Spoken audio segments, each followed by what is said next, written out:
সারা বছর জুড়েই বেশ আলোচনার মধ্যে ছিলেন অভিষেক বচ্চন ও ঐশ্বরিয়া রাই, কারণ তাদের দাম্পত্য জীবন নিয়ে যেন চর্চার কোনো শেষে ছিল না। এই বিচ্ছেদ জল্পনা আরও বাড়ে যখন অভিষেককে ছাড়া শুধু মেয়ে আরাধ্যাকে নিয়ে বিভিন্ন জায়গায় বের হতেন ঐশ্বরিয়া।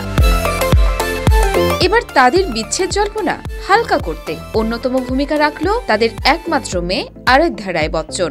সদ্য আরাধ্যার হিরুভাই আম্বানি স্কুলের বার্ষিক অনুষ্ঠানে উপস্থিত ছিলেন বি টাউনের নামী তারকা ও তাদের সন্তানেরা। সেখানে একসাথে দেখা গেছে ঐশ্বরিয়া অভিষেক দুইজনকেই, সাথে ছিলেন শাহেনশাহ অমিতাভ বচ্চনও। শুধু তাই নয়, বলিউড কিং শাহরুখ খান ও তার ছোট ছেলে আবরামও সেখানে ছিলেন।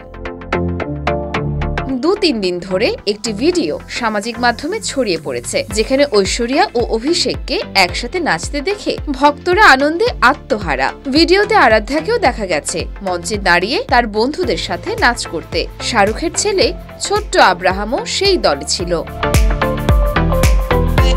ভিডিওটি রীতিমতো ভক্তদের মন ছুঁয়ে দেয়। অনেকেই মনে করছেন মেয়ে আরাধ্যাই ঐশ্বরিয়া ও অভিষেকের সম্পর্ককে আবার চাঙ্গা করে তুলেছে।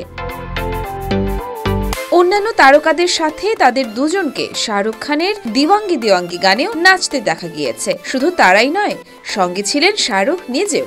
ছাত্রছাত্রীদের সাথে জমিয়ে নাচলেন নায়ক।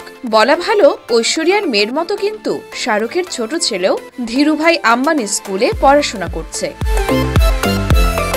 এছাড়াও সাইফ আলী খান, কারিনা কাপুর খান, জেনেলিয়া এবং রিতেশ দেশমুখ, গৌরী এবং সুহানাকেও ধীরুভাই আম্বানি স্কুলের অনুষ্ঠানে যোগ দিতে দেখা গিয়েছে। ইয়োরমা শায়ের জাহান, দেয়ালিকা নিউজ।